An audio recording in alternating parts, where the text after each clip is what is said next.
Congo, Congo nde mboka, mboka ngo mokengeli koi, mboka ngo mokengeli léopard.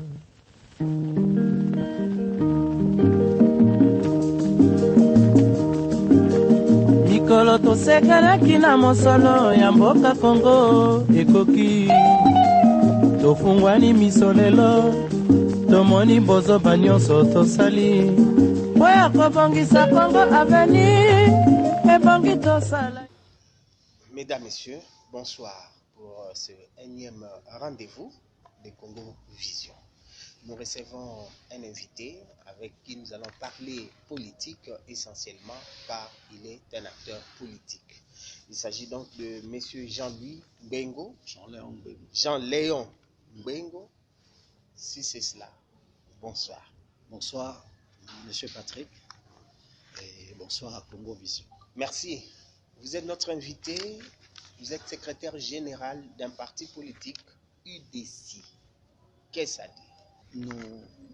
Par U, nous voyons l'union, c'est-à-dire nous voulons l'unité des Congolais de façon indistinctive, sans distinction de langue, sans distinction de tribu, d'ethnie.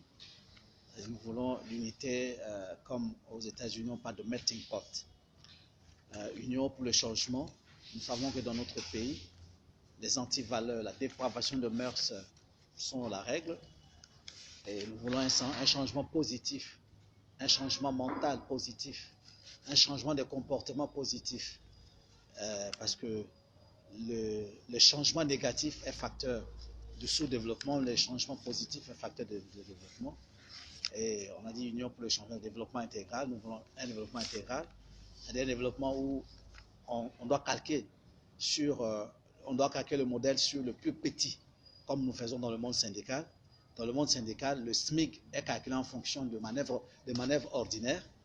Et nous aussi, dans l'UDC, nous voulons que le développement soit calqué au modèle du plus petit.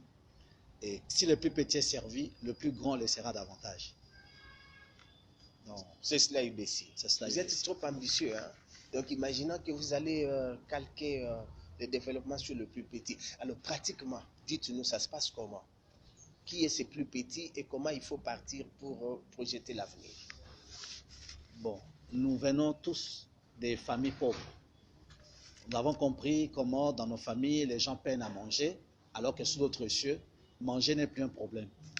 Nous avons vu comment aujourd'hui nous avons le phénomène Kuluna, parce que les parents sont incapables de scolariser leurs enfants. Nous sommes dans la cité et nous voyons comment les gens meurent parce qu'il manque juste des aspirines pour calmer la fièvre. Et cela nous révolte. Et nous allons penser comme Gandhi. Parce que Gandhi disait, lorsque je vois les gens souffrir, j'aime souffrir avec eux pour qu'ensemble je puisse me relever avec eux. Et les membres de l'UDC qui sont chrétiens, qui initialement étaient des aînés Bilenga Mwinda, mais qui aujourd'hui constituent la société civile organisée en politique, souffrent avec ces gens. Et comme Gandhi dit, ils veulent souffrir encore avec eux pour qu'on se relève, puis se relever avec le plus petit. Et quand cela est fait, Gandhi l'a fait et l'Inde en est un modèle aujourd'hui. C'est pas nous, mais c'est le peuple congolais qui comprendra avec nous et qui pourra se relever avec nous pour que nous puissions faire changer les choses, pour que les pleurs, les grincements des dents cessent. Vous commencez depuis quand? Aujourd'hui, vous avez quelle existence? L'UDC a commencé formellement en 2003, le mois d'avril, si je me trompe. On a eu un document officiel signé par le ministre de l'Intérieur pour dire que nous étions un parti politique. À l'issue des études qu'on a menées à l'occasion des 25 ans de Bilenga Mwinda, mais avec des savants de l'Église, des prêtres, des laïcs. Et nous avons pensé que l'Église était en train de pleurnicher à cause des dirigeants véreux qui faisaient que davantage l'Église puisse peiner dans sa commission de Caritas pour aider le pauvre, les plus démunis qui devenaient de plus en plus nombreux. On a dit, bon, si on pense que la politique était impure et que l'Église était pure et saine, ben là, il faut déverser les membres de l'Église que nous étions dans la politique pour que les choses changent, parce que pour nous, nous estimons que faire la politique comme chrétiens, avec la lumière de l'Évangile, serait aussi faire de l'apostolat. C'était une autre façon de faire l'apostolat. Et c'est comme ça qu'avec des savants de l'Église, on a pu réfléchir, on a créé ce parti. Nous sommes allés du constat que il y avait la primauté de l'avoir sur l'être. Regardez à travers le monde. On peut robotiser des entreprises et renvoyer les personnes qui travaillent là-bas en chômage parce qu'on estime qu'en mettant des robots, on va gagner. Et qu'en prenant en charge les personnes humaines qui ont des familles, on devrait perdre. Alors que l'homme est créé à l'image de Dieu et tout devrait être fait en fonction de lui. On voit par exemple en Occident, on a délocalisé des entreprises aux États-Unis, en Europe pour amener en Chine parce qu'il y avait main-d'œuvre bon marché et on a créé le chômage là-bas. On a vu par exemple que quand l'Amérique a besoin du pétrole, les savants américains disent que si on achetait ce pétrole, on va dépenser beaucoup d'argent, mais si on faisait la guerre, on peut en avoir à moins cher. Et on va comme ça inventer que Saddam Hussein avait des armes de destruction massive chez lui. On va mener une guerre qu'on appelle la guerre de Golfe. Et cette guerre-là a tué des milliers de personnes seulement parce qu'on a besoin du pétrole. Donc on sacrifie les vies humaines créées à l'image de Dieu parce qu'on a besoin du pétrole, l'avoir.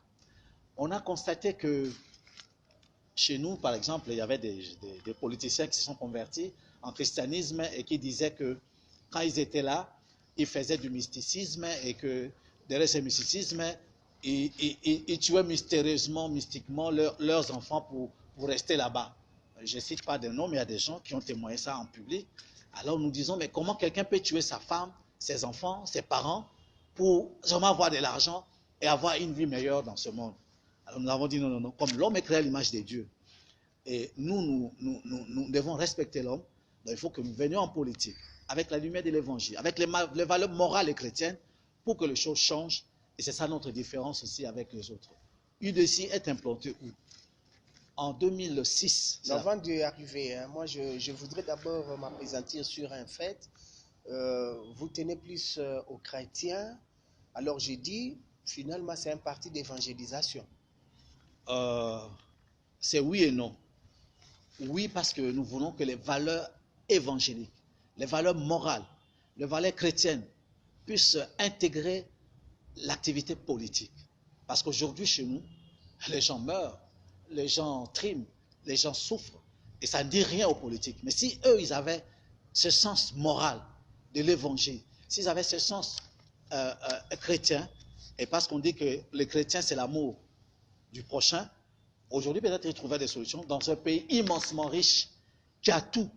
Mais c'est tout là, en 99% vont dans la poche des particuliers.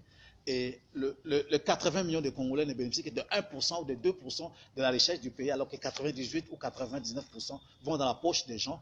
Alors nous disons que les valeurs morales et chrétiennes sont à inculquer dans la tête de ceux qui veulent faire la politique. Et surtout qu'on vient faire la politique dans une équipe, nous réclamons une équipe de gens qui viennent avec des valeurs morales, des valeurs spirituelles, des valeurs évangéliques pour que l'amour du prochain règne et que le peuple congolais puisse se retrouver, puisse être servi par ses dirigeants au moins une fois dans l'histoire de sa vie. Alors, maintenant, on peut aborder la question liée à l'organisation. Vous avez commencé. Je vous accorde cette parole-là. Merci beaucoup, mon frère Patrick. Nous sommes un parti politique et tout parti politique qui veut conquérir le pouvoir devra s'implanter le plus maximum possible dans le pays parce que les voix signifient le nombre des adhérents. Le voix signifie la multiplicité des endroits où vous allez parler de vous. Alors en 2006, nous avions déployé nos candidats dans, si on peut parler de 26 provinces aujourd'hui, on peut parler de 20 provinces en 2006. Mais là, c'était 11 provinces. Alors nous avions déployé dans 9 provinces de l'époque. Et en 2011, nous avons fait... Avec quel résultat? Débâcle, comme d'habitude? Le résultat, c'est qu'il y a un temps, on faisait un peu, on parlait à la presse et les amis qui étaient aux affaires, qui avaient pris les armes pour être aux affaires, voulaient nous approcher. Et quand on a refusé, la suite, vous savez, eux ils disent que celui qui n'est pas avec nous est contre nous. Et parce que, vous savez que nos députés, aujourd'hui, on les appelle les députés nommés. Et si on n'était pas dans l'équipe, on ne pouvait pas être nommé. Et voilà la suite. Nous avons travaillé et nous avons eu 5 députés. Et là, on avait intégré une 10e province, qui était la province du Kasaï, parce que là, on en a eu un député. Mais en 2018, parce que nous avons refusé de travailler avec ce partenaire, qui semblait être puissant au pays, il a empêché qu'on puisse se présenter aux élections en faisant que le nom de l'UDC ne sortait pas dans le journal officiel avant que la candidature ne soit déposée. Okay. Et c'est comme ça que quand on a déjà déposé toutes les candidatures, les derniers journaux officiels, numéro spécial qui est sorti, l'UDC est sorti dedans. Et bon, c'était trop tard. C'était trop tard. Et nous préparons maintenant pour 2023. Et nous espérons que nous ne sommes pas des leaders des Congolais, mais nous sommes des leaders fédérés des Congolais. Ça veut dire quoi? Nous voulons former une équipe qu'on appelle comme Jésus. Jésus était un chef charismatique. Il était au centre, mais il s'est fait entourer des 12 apôtres. Il distribuait des rôles.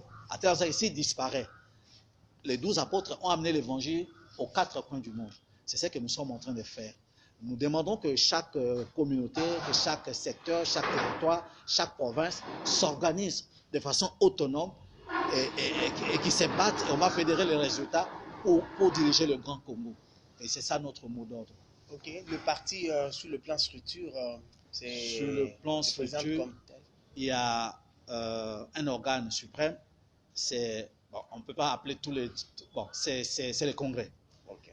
Le Congrès vient, élit les dirigeants et responsabilise ce qu'on appelle le bureau politique pour suivre, contrôler, orienter les actions du comité directeur, qui est composé du président, bon, disons le gouvernement du parti. C'est ça le bureau politique? Non, le bureau politique, c'est... Il comprend combien de membres, votre bureau politique? Le bureau politique, on ne saura pas dire définitivement parce que ça comprend, dans un premier temps, les responsables fédéraux. Ok. Après les responsables fédéraux, le bureau politique. Après le bureau politique, le comité directeur. Mais quand on a des élus, les députés, les sénateurs siègent aussi dedans. Okay. Alors, le bureau politique est dirigé par le président du parti, mais il y a quelqu'un qui joue le rôle en permanence, s'appelle le secrétaire permanent. Okay. Et le gouvernement du parti est composé du président, qui est du secrétaire général, qui est notre Premier ministre aussi en miniature. C'est lui le légat du Premier ministre et le président légat du président de la République. S'il faut parler au président, c'est notre président qui peut formuler des observations. S'il faut parler au Premier ministre, c'est le secrétaire général. S'il faut parler à un ministre de l'Intérieur, c'est notre secrétaire exécutif chargé d'organisation du parti et de l'Intérieur qui devra le faire. Donc, nous avons, pour chaque ministère, on a un répondant qui s'appelle le secrétaire exécutif. Et au niveau des provinces, il y a le président fédéral qui est l'équivalent du gouverneur. Et il en est de même pour les territoires, les communes, les secteurs, les quartiers, ainsi de suite. Donc, à ce jour, on peut dire que l'UDC est réellement structuré. Il ne connaît pas de fissures par rapport à ça. Ah, voilà. Nous sommes un parti spécial.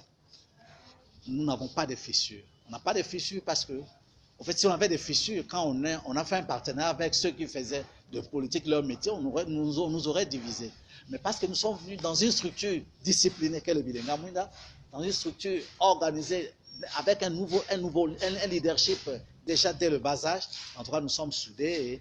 Et je peux même appeler quelqu'un que je ne connais pas à Lubumbashi. J'ai dit, je suis aîné Bilenga Mouinda, je suis Bagaza de Bilenga Mouinda, organise du décide là-bas. Et à Lubumbashi, c'est comme ça que les choses, au Qatar, au Grand Qatar, c'est comme ça que les choses étaient organisées. Notre Ndeko qui était là. Donc, les Michel vous font confiance. On vous fait confiance parce que quand on s'est dit, on appelle seulement, on dit Shalom, il dit ça c'est un frère. Et quand on dit je suis un Bagaza, ça dit un aîné, on dit en tout cas c'est un frère, c'est un aîné, on fait confiance et c'est comme ça que nous fonctionnons. Donc, est-ce que ça c'est pour penser à ce que le Bilenga Mouinda avait comme objectif l'an 2000? C'est cela. Voilà, et c'est ça Mokili Mouinda. On a pensé qu'on a essayé à l'église, ça a marché parce qu'il y a des religieuses, des religieux, même des évêques. Monsieur Boulamatar, il fut un ancien Bilenga Mouinda. Mais on a dit, à l'église, oui, ça marche, mais comme dans le pays, ça ne fonctionne pas. Comment l'église peut-il bien fonctionner si au niveau des dirigeants du pays, ça ne marche pas? Alors nous devons aller construire notre Mokili Mouinda dans la politique pour que qu'on diminue le nombre de ceux que la commission Caritas doit prendre en charge. Autrement, l'église sera débordée, inondée. Et aujourd'hui on parle de prise en charge de l'église par ses propres fidèles. Mais si les fidèles n'ont pas de moyens, si l'État ne donne pas la possibilité aux fidèles d'avoir un revenu décent pour prendre en charge son église, parce qu'aujourd'hui l'Occident ne prend plus en charge l'église du tiers-monde, donc l'église va sombrer. Et aujourd'hui vous remarquez que l'église sombre, parce que le peuple de Dieu n'a pas le revenu. Et comme il n'a pas le revenu, c'est pas prendre en charge son église. Et nous disons que les choses doivent changer et ça doit changer. Alors, je voudrais vraiment être franc avec vous et je voudrais que vous soyez aussi sincère avec nos téléspectateurs. Lorsque vous regardez la République démocratique du Congo aujourd'hui, un ancien éclairé dans le Bilengue à Mwinda, qu'est-ce qui semble marcher et qu'est-ce qui ne marche pas selon vous? Bon, je serais peut-être radical, mais mieux vaut dire la vérité. L'apôtre Paul, Saint Paul dit que votre oui soit oui et que votre non soit non. Je dis que l'État n'existe pas encore. Et parce que l'État n'existe pas encore, on ne peut pas croire que les choses peuvent marcher. L'État n'existe pas encore. Les structures de l'État, c'est un groupe, un club d'amis qui ont eu des contacts avec l'Occident et que l'Occident a donné une mission et que l'Occident dirige parfois sur le plan spirituel et qui font semblant de paralyser l'État. Et voilà, aujourd'hui, oui, Maréchal Mobutu était un dictateur, mais curieusement, avec lui, il avait la paix, il avait l'unité nationale. Mais aujourd'hui, il y a une guerre endémique que l'État congolais est incapable d'endiguer. C'est depuis 1996 que la guerre a commencé jusqu'à aujourd'hui. En 2021, cette guerre est là. Et aujourd'hui, on compte 12 millions de morts, plus que l'Holocauste juif, plus que les génocides rwandais. Mais ça ne change pas. Je vous interrompre. J'ai dit sur le plan pratique. Si vous êtes vous aux affaires maintenant, mais qu'est-ce que vous faites que les autres ne sont pas en mesure de faire ou ne font pas? Et savez-vous que le rôle du parti politique n'est pas que de mettre des critiques, mais c'est aussi de faire des propositions. Oui. Alors, donnez quelques... Voilà, la guerre. Vous parlez de la guerre. La guerre. Je vais rapidement vous dire et dire aux téléspectateurs que notre guerre est politique. Notre guerre a été importée de l'extérieur, des mondes puissants, et qu'on a confié à nos voisins, et qu'on a demandé à nos voisins de nous l'imposer pour qu'ils puissent prendre gratuitement nos minéraux. Nous sommes victimes de nos minéraux. Alors, une des choses à faire, on ne va pas, oui, on peut prendre les armes, parce qu'on dit qui veut la guerre, qui veut la paix prépare la guerre. Mais c'est sur le plan diplomatique que nous allons trouver la solution à cette guerre. On était tous jeunes avec vous. La guerre des 80 jours, Mobutu n'a pas gagné au bout des canons. C'était la diplomatie qui a fait gagner cette guerre. Alors aujourd'hui, la diplomatie fait défaut dans notre pays. Et si nous sommes aux affaires, je suis du monde scientifique. Nous connaissons des scientifiques qui sont attitrés dans ce domaine diplomatique. On va les responsabiliser. Ils iront négocier. Nous allons mettre ces Occidentaux, ces puissants du monde devant les responsabilités pour dire les minéraux, c'est pour nous. Au lieu de tuer 12 millions de Congolais pour prendre les minéraux, venez, négocions avec des termes beaucoup plus clairs. Et vous allez prendre des minéraux à Kinshasa sans effusion de sang et de prendre des minéraux à Kigali, à Kampala, avec effusion de sang. Aujourd'hui, 12 millions de morts. Et personne n'en parle, mon frère Patrick, alors que l'Holocauste juif n'a pas atteint 12 millions de morts. Les génocides rwandais n'ont même pas atteint 1 million de morts, mais on a commémore, on en parle sur le plan international, on pourchasse des gens. Mais aujourd'hui, le rapport mapping est là. On ne poursuit personne de ce rapport mapping, de tous ces criminels congolais qui ont tué 12 millions de Congolais. On ne poursuit encore personne. Alors nous disons, nous, aux affaires, la diplomatie. Après la diplomatie, c'est la justice. Parce que si on ne sanctionne pas ceux qui ont commis ces forfaits, ceux qui ont endeuillé des millions de personnes, si on ne les sanctionne pas, il y aura des gens qui reviendront. D'ailleurs, ils sont encouragés. Dès lors qu'on n'a jamais puni qui que ce soit, vous allez voir qu'Odeko est né en Ituri, un autre mouvement naît, un autre, et puis ainsi de suite. Alors nous, c'est diplomatie, justice et bien évidemment, préparer une bonne armée qui fera face au Rwanda qui hier ne faisait pas face à nous, à l'Ouganda qui ne faisait pas face à nous, aujourd'hui font face à nous parce que nous sommes des géants au pied d'argile. Que ça ne soit pas que des simples slogans ou des rêves, parce que la réalité sur le terrain, elle est tout autre. Ça, vous savez, comme politique. Je sais comme politique.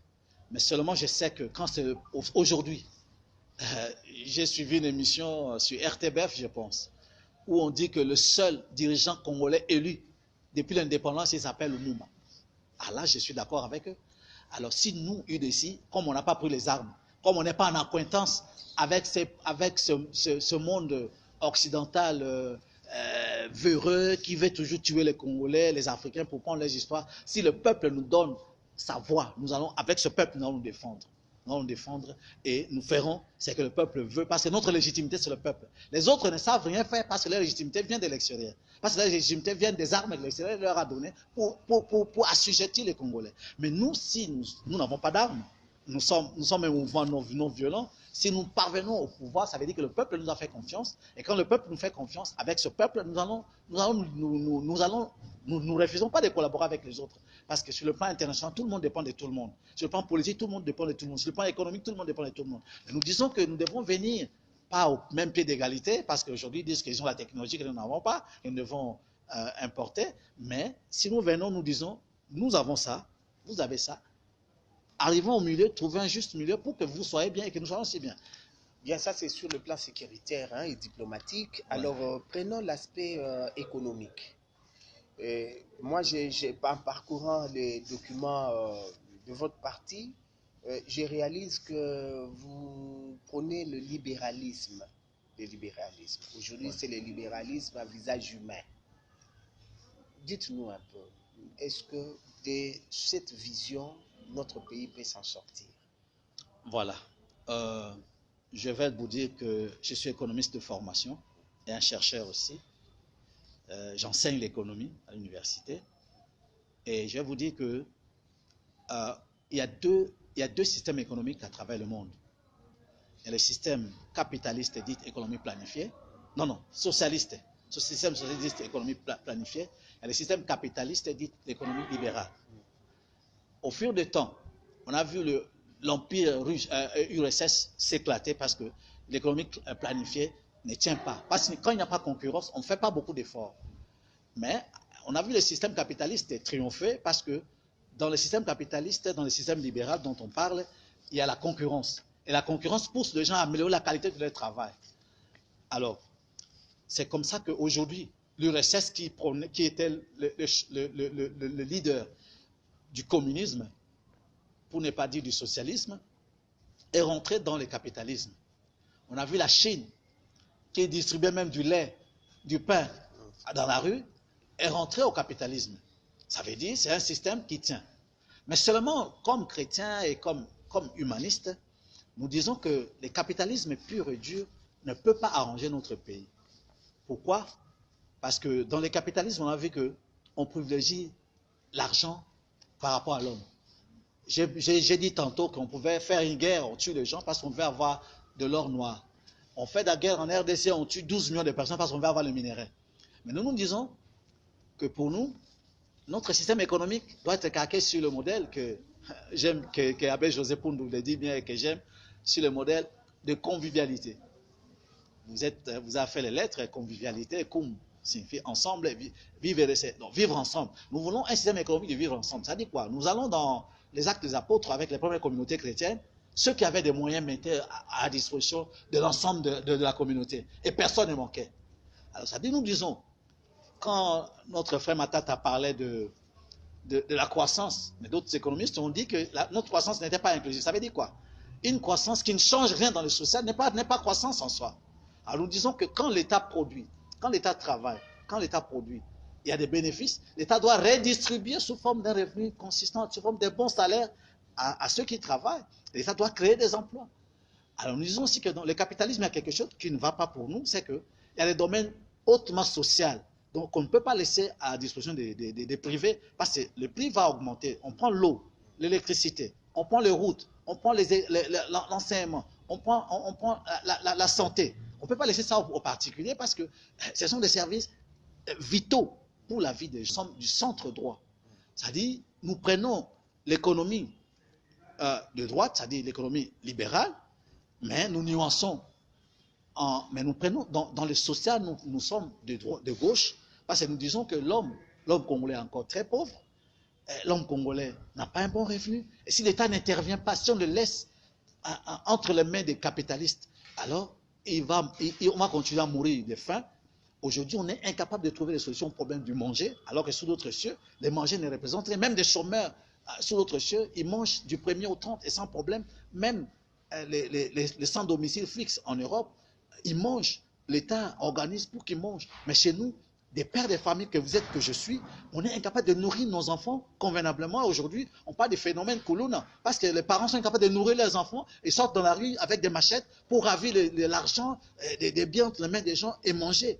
Et alors nous disons, non, non, si nous arrivons aux affaires, il y a de ces domaines-là que nous devons, que l'État doit encore continuer s'il donne au privé, mais il subventionne, ou alors lui-même doit le faire. Alors laissez-moi vous dire que j'ai lu un auteur occidental qui a écrit sur l'histoire de privatisation dont on parle aujourd'hui. Parce que tout on dit seulement privatisation, privatisation. Non. À quelle époque est-ce que la France a commencé à privatiser? À quelle époque est-ce que les États-Unis ont commencé à privatiser? Mais il y a un temps où l'État a tout fait d'abord. Et c'est quand on a trouvé que oui, le peuple se retrouve, que les structures sont bien assises, que l'État commence à privatiser, parce qu'on sait que même ces privés-là, même vous et moi, on est capable d'aller aussi acheter des parts dans ces entreprises et devenir des hommes d'affaires. Mais alors, aujourd'hui, nous n'avons rien. Si on dit privatisons, on privatise Gécamine. Ce sont les Chinois qui viennent, ce sont les Américains qui viennent, ce sont les Européens qui viennent, et aucun Congolais dedans. Alors, qu'est-ce qu'on a fait? On est chez nous, mais toute la richesse appartient aux autres. Et alors, qu'est-ce que nous sommes en train de faire? Voilà, vous êtes tellement ambitieux, hein? C'est un rêve. Nous sommes en train de conclure. J'ai dit, vous êtes tellement ambitieux. C'est un rêve. Petit poisson deviendra grand pourvu que Dieu lui prête vie.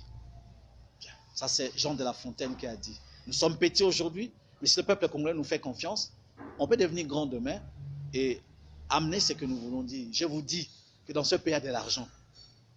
Si nous sommes aux affaires, si aussi le dirigeant acteur pouvait demander notre expertise, on est capable. Je vous dis, on est en train de conclure, je vous dis qu'aujourd'hui, une seule taxe comme la TVA peut financer 3 fois le budget de ce pays. Parce que si je prends 80 millions de Congolais, je prends la moitié des 80 millions de Congolais qui fait 40 millions de Congolais. Et j'estime que même votre bébé, il paye la TVA, ça vous savez. Et j'estime qu'un Congolais sur les 40 millions, sur la moitié des Congolais, il paye $1 par jour.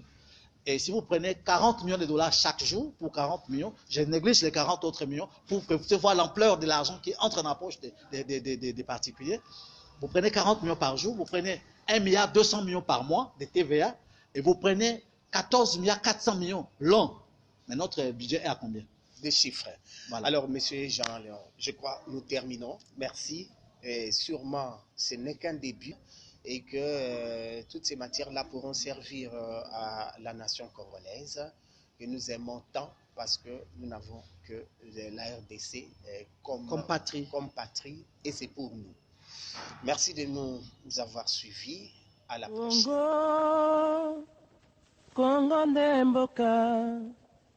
mboka ngo mokengeli koi, mboka ngo mokengeli léopard.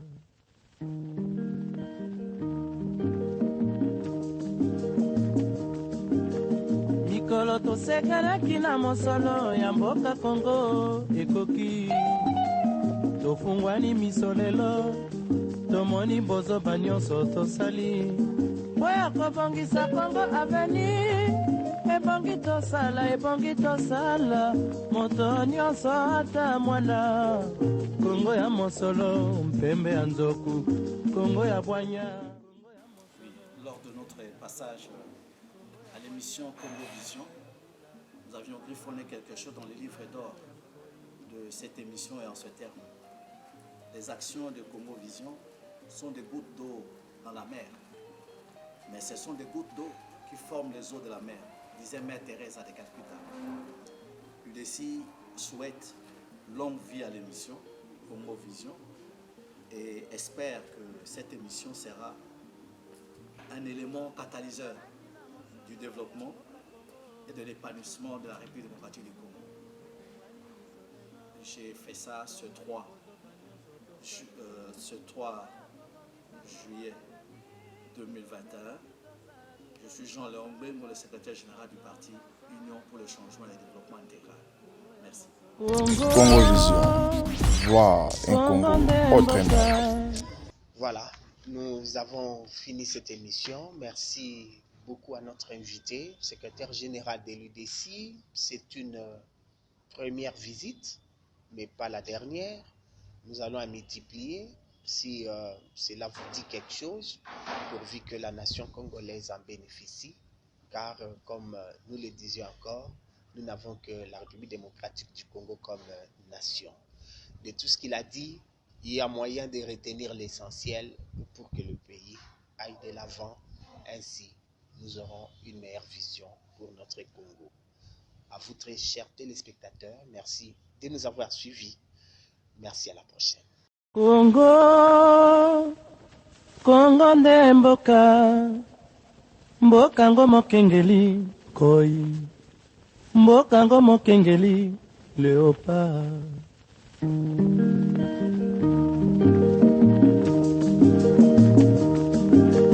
Mikolo tosekanaki na mosolo ya mboka Congo ekoki, tofungwani miso lelo, tomoni bozoba nyonso tosali, oya kobongisa Congo aveni ebongi tosala.